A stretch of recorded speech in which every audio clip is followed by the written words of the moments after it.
La tormenta llevaba horas azotando Millbrook Falls, convirtiendo las tranquilas calles de Oregón en ríos de arrepentimiento. Carter Wells apretaba el volante con más fuerza, mientras los limpiaparabrisas luchaban contra el implacable aguacero mientras volvía a casa tras otro agotador doble turno en el taller de Morrison. A sus 35 años, el agotamiento se había convertido en su mejor aliado. Pero esa noche, algo más aguardaba en la oscuridad. Sus faros recorrieron la carretera vacía y se congelaron. Una figura se desplomó sobre el asfalto, una joven con un vestido azul pálido, su cabello oscuro pegado a la piel de porcelana, y el carmesí se extendía bajo ella como vino derramado. El corazón de Carter latía con fuerza contra sus costillas mientras se arrodillaba junto a su cuerpo tembloroso. Sus ojos se abrieron de golpe, desenfocados y vidriosos por el dolor. «Por favor», susurró, su voz apenas audible por encima del tamborileo de la lluvia sobre el pavimento. «No me levantes la falda». La sangre manaba a raudales de un profundo corte en su muslo, tiñendo el suelo húmedo con urgentes chorros rojos. El tiempo se condensaba en latidos. Las manos de Carter se cernían sobre la tela que se interponía entre su modestia y su vida. Carter había pasado 3 años aprendiendo que la vida rara vez ofrecía opciones limpias. Pensó en Rosie durmiendo plácidamente en su pequeño apartamento, esperando a que papá volviera a casa con otro cuento para dormir sobre cómo arreglar cosas rotas. Pero algunas cosas no podían esperar permiso. La respiración de la mujer se volvió superficial, su piel adquirió el hedor de la muerte inminente. Carter tomó su decisión. Suave y respetuosamente, levantó el dobladillo de su vestido lo justo para alcanzar la herida. Sus dedos callosos presionaron contra la carne desgarrada, aplicando presión con la misma precisión que usaba en las delicadas piezas de un motor. Ella gimió, pero no se resistió. Mientras trabajaba, Carter vislumbró algo inesperado en la parte interna de su muslo. Un pequeño e intrincado tatuaje. Números. Parecían coordenadas, pero antes de que pudiera procesar su significado, la mujer puso los ojos en blanco. La abrazó, su cuerpo delgado se sentía frágil como hojas de otoño, y corrió hacia su camioneta. La sala de urgencias del Hospital General Millbrook bullía en el caos nocturno. Pero la llegada de una mujer inconsciente sangrando a través de la chaqueta de un desconocido exigió atención inmediata. Carter se vio relegado a la sala de espera, con la ropa manchada con la sangre de ella, mientras su mente repasaba esos momentos desesperados en la carretera empapada de lluvia. Las horas transcurrían lentamente como animales heridos. Cuando el amanecer finalmente tiñó las ventanas de gris, una enfermera cansada apareció con noticias. La mujer se había estabilizado, pero algo preocupante había sucedido. Se despertó brevemente, vio al personal médico preparándose para examinar sus heridas y desapareció. Simplemente salió a la niebla matutina, dejando atrás solo un anillo de diamantes que podría haber comprado la camioneta de Carter 10 veces. El anillo llevaba la inscripción AU y debajo un escudo familiar ornamentado que hablaba de dinero antiguo y secretos aún más antiguos. Carter contempló la brillante piedra en su palma, preguntándose qué clase de mujer poseía tanta riqueza, y sin embargo, rogaba a los desconocidos que no la tocaran. Pasaron 3 días antes de que Carter la volviera a ver. Había estado pensando en ella constantemente, ese breve atisbo de vulnerabilidad y terror grabado en su memoria como ácido sobre acero. Morrison había notado su distracción, sugiriendo con delicadeza que tal vez Carter necesitaba hablar con alguien sobre lo que había presenciado. Pero, ¿cómo podía explicar cómo su súplica susurrada había destrozado algo en su interior? ¿Cómo podía describir el peso de tener la vida de alguien en sus manos y respetar su miedo? La respuesta llegó cuando pasó por la biblioteca del pueblo a recoger libros para el proyecto escolar de Rose. Allí, en la esquina del fondo, donde la luz del atardecer lo teñía todo de dorado, estaba sentada la mujer de la calle. Llevaba unos vaqueros sencillos y un suéter gris, con el pelo oscuro recogido en una coleta, pero sus ojos atormentados eran inconfundibles. Estaba leyendo sobre arteterapia, tomando notas cuidadosamente escritas, dignas de museos. Cuando levantó la vista y lo vio, todo su cuerpo se puso rígido al reconocerlo y algo que podría haber sido vergüenza. Tú, dijo simplemente, cerrando el libro con dedos temblorosos. Carter se acercó lentamente, como si se acercara a un animal herido, con movimientos deliberados y no amenazantes. Quería devolver esto, dijo, sacando el anillo de diamantes de su bolsillo. La luz de la tarde iluminó la piedra y proyectó arcoíris sobre la polvorienta mesa de la biblioteca. Ella la miró como si fuera una serpiente. ¿Cómo sabías que estaría aquí? Su voz tenía un acento que hablaba de colegios privados y clubes de campo, pero debajo había algo crudo y desesperado. No lo hice. Solo vengo aquí a veces por mi hija. Carter se acomodó en la silla frente a ella, notando cómo inconscientemente ajustaba su posición para mantener su pierna izquierda oculta bajo la mesa. Me llamo Carter Wells. Me alegra que estés bien. Observó su rostro un largo momento, buscando algo. Outem, dijo. Dijo finalmente. Outem Has. Y no estoy segura de que, vale, sea la palabra correcta. El silencio se extendió entre ellos como un puente que ninguno sabía cómo cruzar. Su segundo encuentro ocurrió por casualidad, o quizás por ese extraño magnetismo que a veces atrae las cosas rotas. Carter estaba en Murphy's Diner con Rosie, de 7 años, compartiendo un trozo de tarta de manzana que constituía a la vez postre y una pequeña celebración. Rosie había perdido su primer diente esa mañana, y la visita del hada de los dientes había justificado su capricho mensual de salir a comer fuera. Outem estaba sentada sola en un reservado de la esquina, picoteando una ensalada que claramente no tenía intención de terminar. Rosie la vio primero. Papá, esa señora parece triste, como a veces cuando crees que no te estoy viendo. La observación golpeó a Carter como un puñetazo, tanto por su precisión como por su inocencia. Antes de que pudiera detenerla, Rosie se escabulló del reservado y se acercó a la mesa de Outem. ¿Estás triste porque también perdiste un diente?, preguntó, mostrando con orgullo su sonrisa de dientes separados. La transformación de Outem fue instantánea. Su expresión cautelosa se desvaneció, reemplazada por una calidez genuina al arrodillarse a la altura de Ross. Algo así, dijo en voz baja. Pero lo tuyo es mucho más emocionante que lo que yo perdí. Cuando Carter se unió a ellos, disculpándose por la audacia de su hija, Outem desestimó su preocupación con un gesto. Escuchó con atención mientras Rosie explicaba el tipo de cambio de la feria dental y sus planes para las 2 monedas que ahora le quemaban el bolsillo. Algo cambió durante esa conversación improvisada. La cuidadosa compostura de Outem se quebró lo suficiente como para revelar destellos de la persona que había debajo. Sabía cosas sobre niños que sugerían experiencia. Hablaba de arte con la pasión de quien entendía la creación como sanación. Cuando Rosie le preguntó si Outem sabía dibujar, dibujó una mariposa perfecta en una servilleta con movimientos tan fluidos. Parecían magia. ¿Cómo aprendiste a hacer eso?, suspiró Rosie, con los ojos abiertos de par en par con admiración.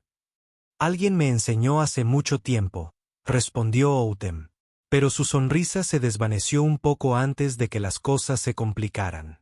Carter se encontró estudiando su perfil, notando cómo se comportaba como alguien siempre listo para huir. Había dinero en su porte, educación en su vocabulario, pero debajo de todo eso yacía una fragilidad que le hacía querer construir muros a su alrededor.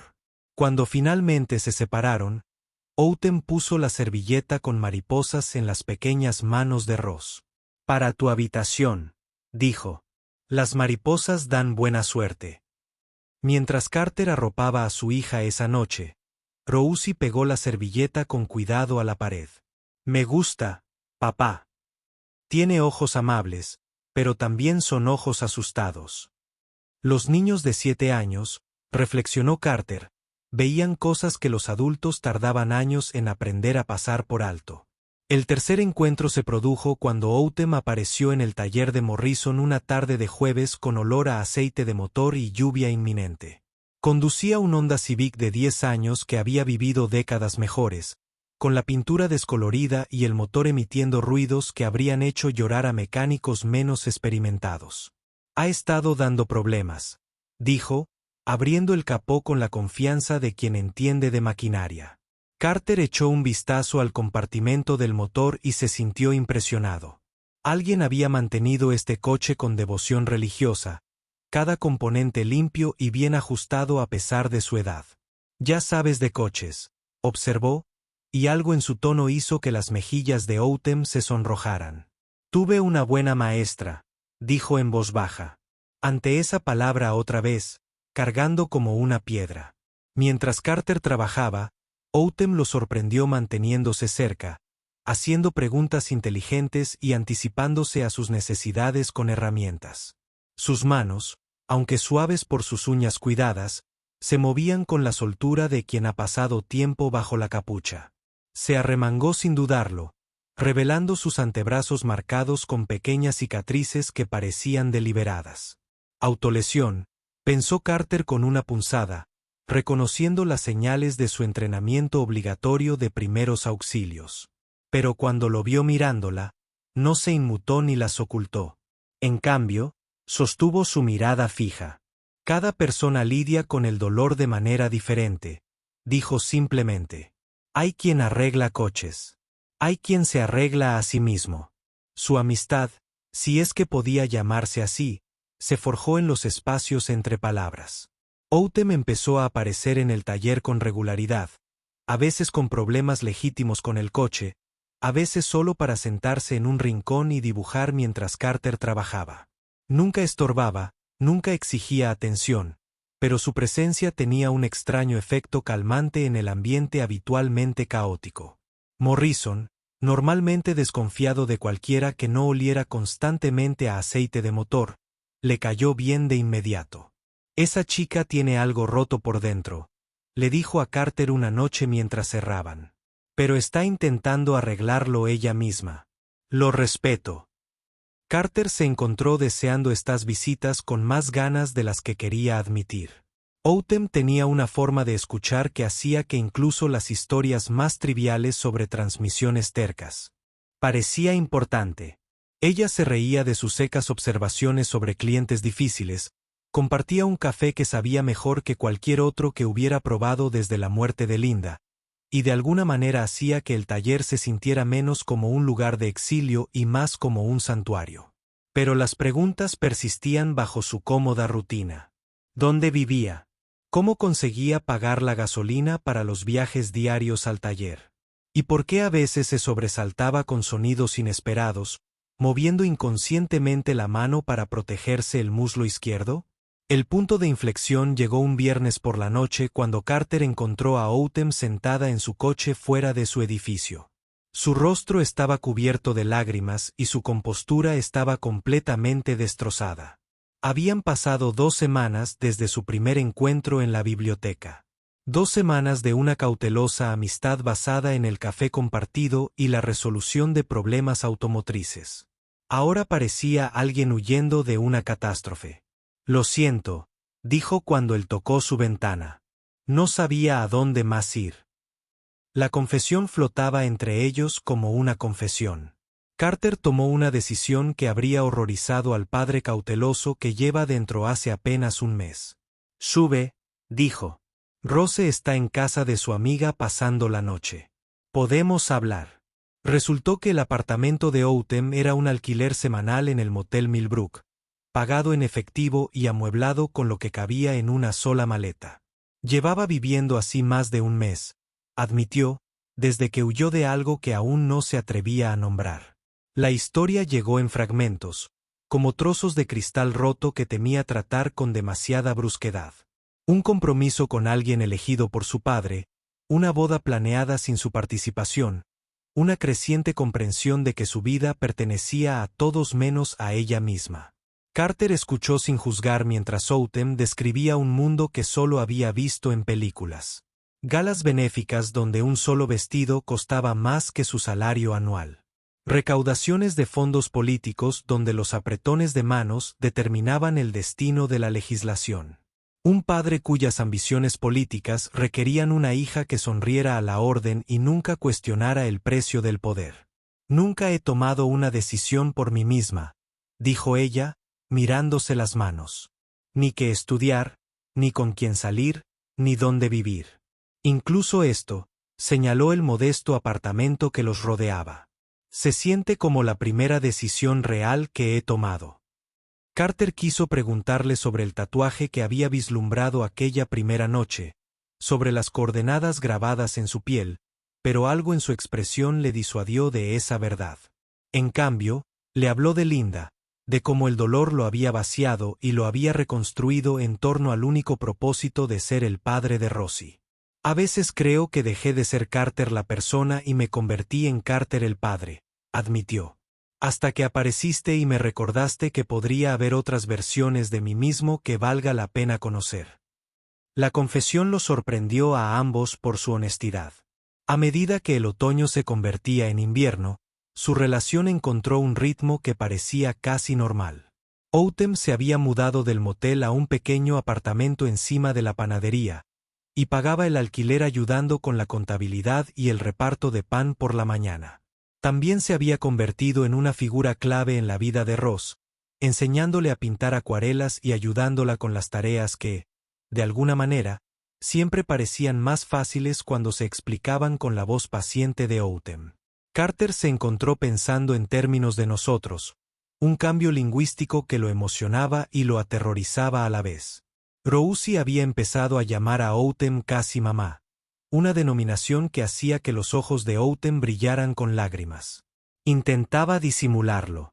No habían definido que eran el uno para el otro, no habían hablado del futuro más allá de los planes para la cena de la semana siguiente, pero algo precioso crecía entre ellos, como un jardín que ninguno quería examinar demasiado por miedo a romper el hechizo. Fue durante una de esas tardes tranquilas, con Rosie dormida y Autumn acurrucada junto a Carter en el sofá, que pronunció las palabras que romperían su delicado equilibrio. «Hay algo que necesito decirte», susurró a la luz de la lámpara. «Sobre quién soy realmente». La revelación llegó no a través de una confesión, sino a través de una catástrofe. Autumn se desplomó sin previo aviso mientras ayudaba a Carter a diagnosticar un problema de transmisión particularmente persistente. Su cuerpo se paralizó como si la electricidad le hubiera recorrido el sistema nervioso. Cuando volvió en sí, sus ojos reflejaban el terror desenfocado de alguien atrapado entre el presente y el pasado. Papá dijo, «Tengo que recordar los números», murmuró, con la voz adquiriendo la cadencia de una niña asustada.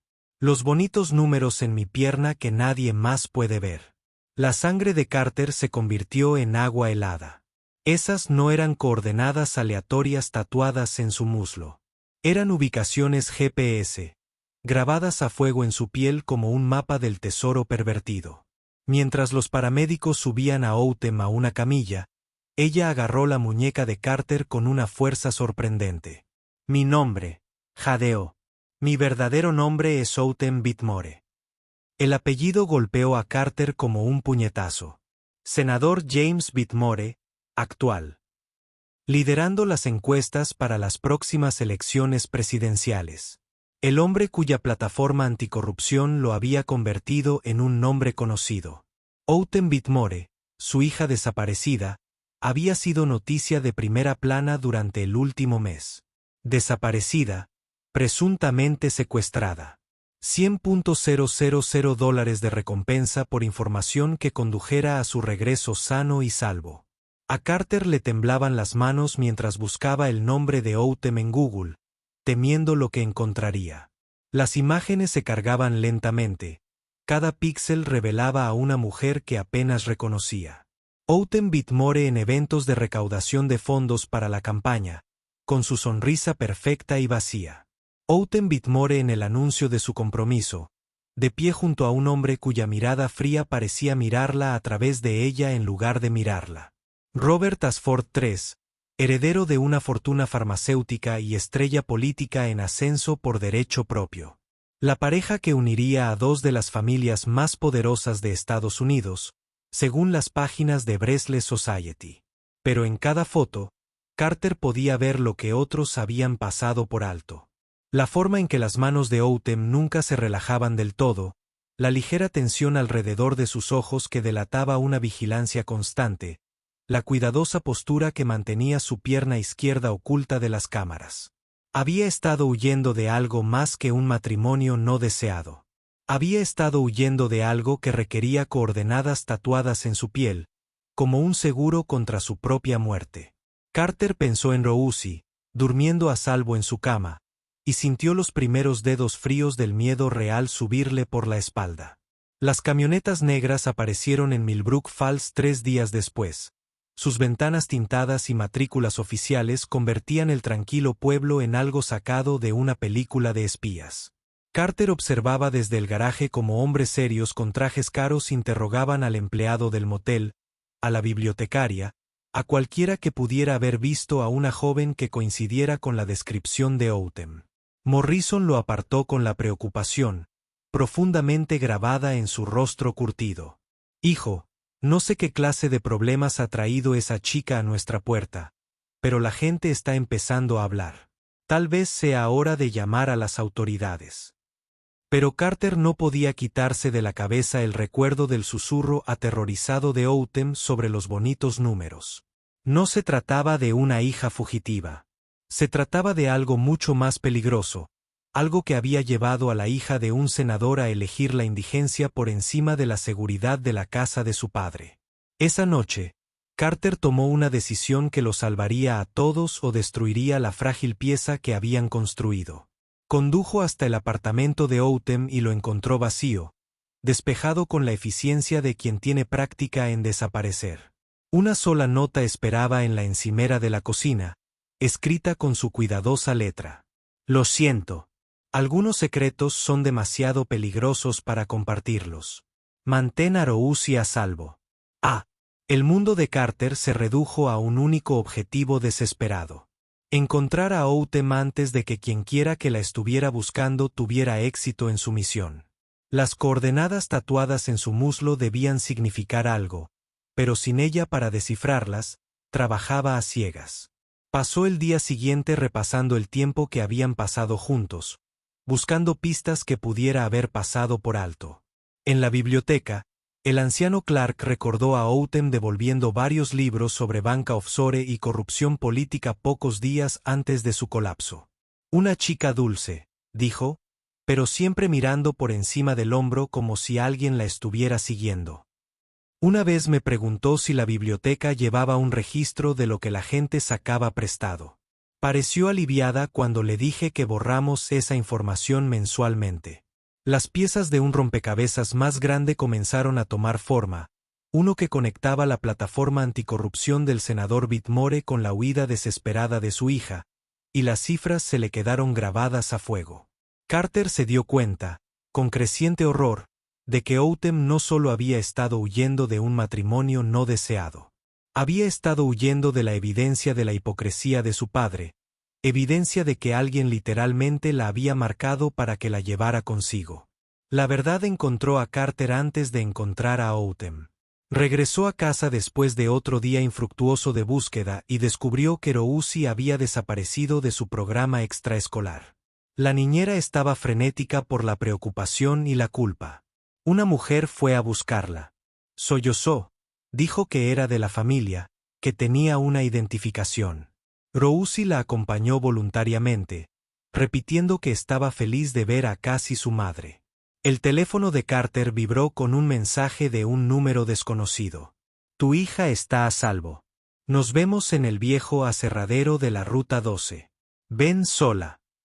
El aserradero llevaba 20 años abandonado. Su esquelética estructura era un monumento al pasado más próspero de Millbrook Falls. Carter encontró a Outem allí con Rousi, ambas escondidas en la oficina del aserradero, donde las ventanas rotas proporcionaban múltiples vías de escape.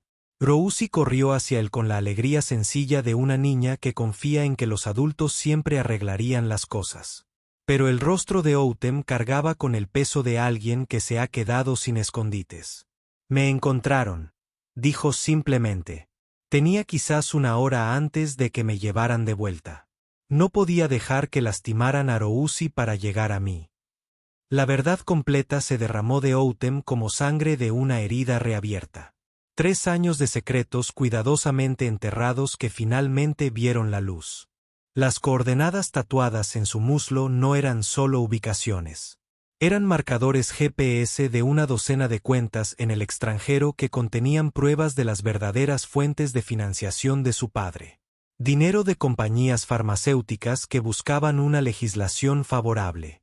Pagos de entidades extranjeras que querían influir en la política estadounidense. Un rastro documental que destruiría no solo las ambiciones presidenciales del senador Whitmore, sino también su libertad. Cuando cumplí 16 años, me las tatuó. Outem dijo, con una voz inquietantemente tranquila, que era un seguro. Si algo le pasaba, si sus enemigos se acercaban demasiado, yo sería la única forma de recuperarlo todo. Pero si alguna vez lo traicionaba, si alguna vez intentaba revelar el significado de esos números, me convertiría en el objetivo de todos a quienes les había quitado dinero. Robert Ashford III no solo había sido su prometido. Había sido su contacto, asignado para casarse con ella y asegurar su silencio permanente. La fiesta de compromiso fue la noche en que finalmente comprendió el alcance total de la corrupción de su padre y su propio papel como llave y cerradura en su sistema de control. Carter escuchó con creciente temor cómo Outem describía años de condicionamiento psicológico diseñados para mantenerla sumisa.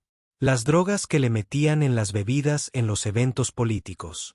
El aislamiento cuidadosamente controlado de cualquiera que pudiera ofrecerle apoyo genuino. Las sutiles amenazas contra las personas que le importaban, pronunciadas con la sonrisa política de su padre. La noche que corrí, Robert intentó.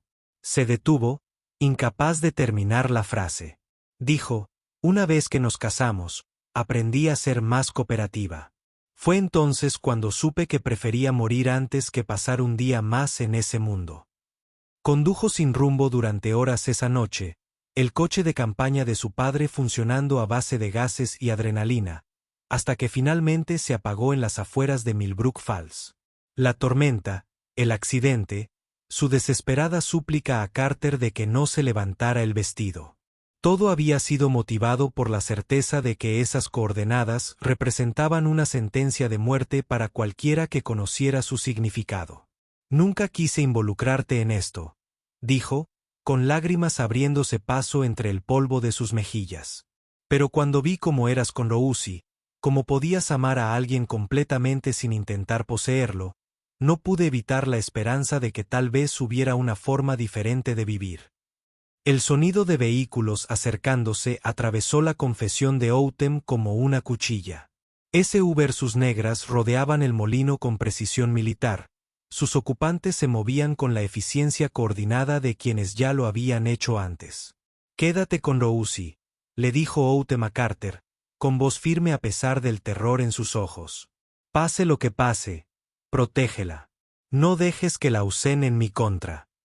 Pero Carter había pasado 3 años aprendiendo que a veces la única forma de proteger lo que amas es negarse a que lo usen como arma. Sacó su teléfono y comenzó a grabar, capturando el rostro de Outem mientras hablaba directamente a la cámara. Me llamo Outem Elizabeth Whitmore. Mi padre, el senador James Whitmore, ha cometido delitos de los que tengo pruebas. Las coordenadas tatuadas en mi muslo izquierdo contienen la ubicación de cuentas en el extranjero que detallan su corrupción. Estoy grabando esto porque puede que no sobreviva los próximos minutos, pero la verdad sí. Recitó de memoria las coordenadas GPS, sin que le temblara la voz, incluso mientras hombres armados rodeaban su escondite. Carter envió la grabación a todos los medios que se le ocurrieron, subiéndola a redes sociales con etiquetas que asegurarían su propagación viral. El enfrentamiento duró 17 minutos que parecieron 17 horas. Robert Ashford III entró en la fábrica flanqueado por hombres que se comportaban como contratistas militares privados, con las armas visibles bajo trajes caros. Era exactamente igual a sus fotografías, guapo, como los políticos, con ojos que calculaban la relación coste-beneficio en lugar de expresar emociones humanas. Outem, dijo, con el tono de voz de quien se dirige a una mascota descarriada. Has causado mucho de problemas. Es hora de volver a casa. Pero algo había cambiado desde su último encuentro. Outem se irguió, habló con más claridad, sostuvo su mirada sin pestañear. Estoy en casa, dijo simplemente. Así es como se siente estar en casa. La sonrisa de Robert no se desvaneció, pero Carter captó un destello de algo desagradable bajo su superficie. Me temo que esa ya no es tu decisión. Vienes con nosotros y tus nuevos amigos olvidarán que esta conversación existió. La amenaza flotaba en el aire como el humo de un incendio. Agudo e ineludible. Carter tenía exactamente una ventaja en una situación en la que lo superaban en armas, hombres y habilidades. No le quedaba nada que perder excepto a las personas que amaba, y eso lo hacía infinitamente más peligroso que los hombres que luchaban por dinero o poder. El video ya está subido, dijo, mostrándole a Robert la pantalla de su teléfono, donde el número de visualizaciones aumentaba constantemente. El testimonio de Outem, las coordenadas, todo. Puedes matarnos, pero no puedes matar Internet. Por primera vez. En ese momento, la compostura de Robert se quebró un poco. Los escándalos políticos se podían controlar. Los testigos se podían desacreditar, pero los videos virales tenían vida propia. No tienes ni idea de lo que has hecho, dijo, con la voz perdiendo la calidez calculada. La gente a la que esos relatos implican no perdona los errores. Has firmado todas tus sentencias de muerte. Pero Outem dio un paso al frente, interponiéndose entre Robert y la familia de Carter con la valentía silenciosa de quien finalmente dejó de huir. Tal vez, dijo, pero al menos ahora todos sabrán por qué morimos. Eso es más de lo que nos ibas a dar. El FBI llegó exactamente 23 minutos después de que el video de Carter alcanzara las 10.000 visualizaciones. El momento en que llegaron sugiere que habían estado monitoreando la situación más tiempo del que nadie imaginaba. La agente especial Sarah Chen tomó el control de la escena con la eficiencia enérgica de alguien acostumbrado a limpiar líos políticos, pero sus ojos reflejaban genuina preocupación mientras evaluaba el estado de Outem. Señorita Whitmore, dijo formalmente, la hemos estado buscando durante bastante tiempo. ¿Estás preparado para hacer una declaración oficial sobre las acusaciones de tu video? Lo que siguió fueron 3 horas del testimonio más surrealista que Carter había presenciado jamás. Outem recitó coordenadas, números de cuenta y fechas con la precisión de alguien obligado a memorizarlos a la perfección. Cada información que proporcionaba desvelaba otra capa de corrupción, revelando una red de contribuciones ilegales a campañas e influencia extranjera que se extendía mucho más allá del escaño en el Senado de su padre. Robert Ashford III y su equipo de seguridad fueron detenidos como testigos materiales, sus armas confiscadas y sus teléfonos incautados como prueba. Carter observó todo con la fascinación distante de quien observa un accidente de coche a cámara lenta. Los medios de comunicación cayeron sobre Millbrook Falls como langostas, transformando el tranquilo pueblo en un circo de 3 pistas de camiones satélite y periodistas ambiciosos. El garaje de Carter se convirtió en una sede no oficial para periodistas que buscaban el ángulo de interés humano de la historia, para gran disgusto de Morrison. Pero a pesar de todo, Outem se mantuvo notablemente serena, prestando declaraciones mesuradas a los investigadores federales, mientras de alguna manera lograba proteger a Rousi de lo peor del caos. Había gestionado la custodia protectora de Carter y su hija, reconociendo que su asociación con ella los había convertido en objetivos para cualquiera que intentara contener el escándalo. No dejaré que mis decisiones destruyan tu vida, le dijo a Carter durante una de sus breves visitas supervisadas. Me salvaste, pero eso no significa que seas responsable de las consecuencias. La ironía no se le escapó. Le había levantado el vestido para salvarle la vida, y al hacerlo, había revelado secretos que podrían destruirlos a ambos. El juicio, cuando finalmente comenzó, reveló el alcance total de los crímenes del senador Whitmore y la tortura psicológica que había infligido a su propia hija. Outem testificó durante 4 días, sin que se le quebrara la voz, incluso mientras describía años de abuso sistemático disfrazado de entrenamiento político. Las coordenadas tatuadas en su muslo se convirtieron en la prueba, un recordatorio permanente de cómo su padre había convertido su cuerpo en una bóveda para sus secretos. Otros víctimas se presentaron, empleados silenciados, testigos amenazados, periodistas desacreditados por acercarse demasiado a la verdad. El caso se convirtió en un momento decisivo para la rendición de cuentas política. Pero para Carter, que observaba desde la galería, fue simplemente el lento proceso de ver a alguien a quien amaba reclamar su derecho a existir. Cuando finalmente se leyeron los veredictos, culpable de todos los cargos para el senador Whitmore y múltiples condenas por delitos graves para Robert Ashford III, Carter no sintió triunfo, sino agotamiento. Se había hecho justicia, pero a un precio incalculable en penas de prisión. 6 meses después de que terminara el juicio, Carter se encontró empacando cajas en una casa que nunca esperó tener. El programa de protección de testigos los había reubicado en una cabaña en la zona rural de Montana, lejos de la atención mediática y las posibles represalias que aún ensombrecían sus vidas. La ironía de su situación no se le escapó. Outem había cambiado una mansión por una cabaña de 2 habitaciones, mientras que él había cambiado un apartamento por más. Un espacio más amplio del que jamás hubiera imaginado. Rousey se adaptó con la resiliencia de la infancia, emocionada por la perspectiva de tener su propia habitación y un patio lo suficientemente grande como para un columpio. Outem se desenvolvió en su nueva vida con serenidad, impartiendo clases de arte en el centro comunitario local y ayudando a Carter a establecer un pequeño taller mecánico en su garaje reformado.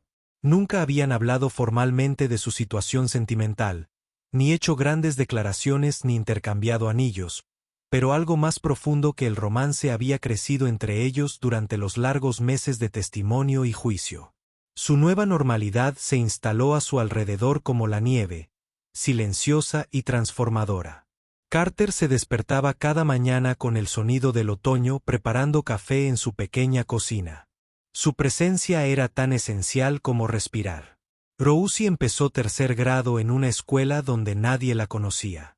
Su padre había sido fotografiado una vez con senadores y criminales, mientras que ella era simplemente una niña más a la que le gustaba dibujar caballos y coleccionar piedras interesantes. Las pesadillas de Outem se desvanecieron gradualmente, reemplazadas por sueños que realmente quería recordar. El tatuaje en su muslo permanecía, pero había encontrado a un artista local dispuesto a transformar esas siniestras coordenadas en algo hermoso. Un delicado patrón de flores silvestres que florecían sobre los números sin ocultarlos del todo.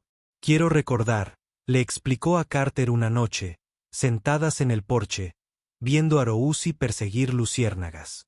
No el dolor, sino el hecho de que lo sobreviví.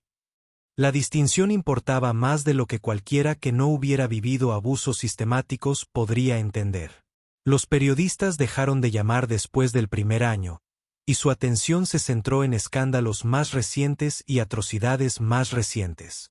El video de Carter había desatado docenas de investigaciones e iniciativas de reforma, pero el frenesí inicial de atención se había extinguido como un reguero de pólvora. Ocasionalmente, las fuerzas del orden los contactaban con preguntas de seguimiento o solicitudes de testimonio adicional, pero incluso esas interrupciones se hicieron menos frecuentes a medida que la maquinaria legal avanzaba hacia sus inevitables conclusiones. Carter se sintió agradecido por el regreso al anonimato, por el lujo de preocuparse por cosas cotidianas como la tarea de matemáticas de Rose y si su camioneta pasaría la siguiente inspección. Outem se entregó a su trabajo de arteterapia con la pasión de quien finalmente encontró su vocación, ayudando a otros sobrevivientes de abuso a descubrir sus voces a través del color y el lienzo. Sanar no se trata de olvidar. Les dijo a sus estudiantes, se trata de elegir quién escribirá su historia de ahora en adelante. Un martes por la noche a finales de otoño, exactamente 2 años después de aquella noche lluviosa que lo cambió todo, Carter encontró a Outem sentada en el porche con una taza de té y una mirada perdida. Rousey estaba en casa de una amiga pasando la noche, lo que les dejaba con el raro lujo de una conversación ininterrumpida. El aire traía la fresca promesa del invierno, y a lo lejos, un búho llamaba a su pareja con paciente persistencia. ¿Te arrepientes alguna vez?, preguntó Outem sin preámbulos, su voz apenas audible por encima del coro vespertino de grillos. Carter sabía que no estaba preguntando sobre su relación ni sobre su mudanza a Montana. Estaba preguntando sobre esa decisión instantánea de levantarse el vestido a pesar de su aterrorizada súplica. La decisión que le había salvado la vida, pero que desencadenó todo lo que vino después. Consideró la pregunta seriamente, pensando en todo lo que habían perdido y ganado en los meses transcurridos. Lamento que hayas tenido que pasar por todo esto, dijo finalmente. Pero no me arrepiento de haberte salvado. No puedo. Outem asintió como si su respuesta confirmara algo que ya sabía. Solía pensar que el coraje significaba nunca tener miedo, dijo, mientras observaba las primeras estrellas aparecer en el cielo que se oscurecía. Pero me enseñaste que en realidad significa estar aterrorizada y decidir actuar de todos modos. Se sentaron en un cómodo silencio durante un largo rato. Dos personas que habían aprendido que algunas conversaciones no requerían palabras. Carter le tomó la mano, notando cómo los callos que le habían salido trabajando en el jardín habían suavizado la perfección que antes mantenía. Todo en su vida era más pequeño ahora. Su casa, su cuenta bancaria, su círculo de amigos, pero se sentía infinitamente más real que cualquier cosa que hubieran conocido antes. Cuando Outem finalmente volvió a hablar, su voz transmitía una satisfacción imposible de fingir. Soy feliz, dijo simplemente. Por primera vez en mi vida, soy realmente feliz. Carter le apretó la mano suavemente, comprendiendo que la felicidad para personas como ellas no era un destino, sino una elección diaria. La conversación giró hacia asuntos prácticos. La próxima obra de teatro escolar de Ross, sus planes para Acción de Gracias, si debían adoptar al gato callejero que había estado rondando sus cubos de basura, preocupaciones comunes que parecían extraordinarias después de todo lo que habían sobrevivido. A medida que la noche se hacía más fría, entraron en su pequeña sala de estar, donde crepitaba el fuego en la chimenea de piedra que Carter había reconstruido a mano. Outem se acurrucó junto a él en el sofá de segunda mano que habían encontrado en una tienda de segunda mano local, con la cabeza apoyada en su hombro con la confianza de quien finalmente ha aprendido a sentirse seguro. ¿Qué crees que pasará ahora?, preguntó, con la voz somnolienta de satisfacción. Carter consideró la pregunta, pensando en el futuro que estaban construyendo día a día. Más de esto, dijo en voz baja. Solo más de esto. No era un gran gesto romántico ni una promesa de felicidad eterna. Era algo mejor, el compromiso de seguir eligiéndose el uno al otro, una mañana a la vez, mientras ambos respiraran. Afuera de sus ventanas, Montana. Se extendían bajo un cielo tan claro y oscuro que las estrellas individuales resaltaban como pequeños puntos en terciopelo negro. Dentro, 3 personas que se habían encontrado tras la tragedia habían creado algo precioso. Un hogar construido no sobre una historia compartida, sino sobre una esperanza compartida. Carter escuchó la respiración pausada de Outem mientras se quedaba dormida y sintió la profunda satisfacción de alguien que finalmente había aprendido la diferencia entre existir y vivir. El mañana traería nuevos desafíos. Las preguntas de Ross sobre los cambios en su familia, las continuas sesiones de terapia de Outem, la eterna lucha por llegar a fin de mes con el sueldo de un mecánico. Pero esta noche, en este momento, todo era exactamente como debía ser. Algunas historias no terminan con grandes gestos ni conclusiones definitivas.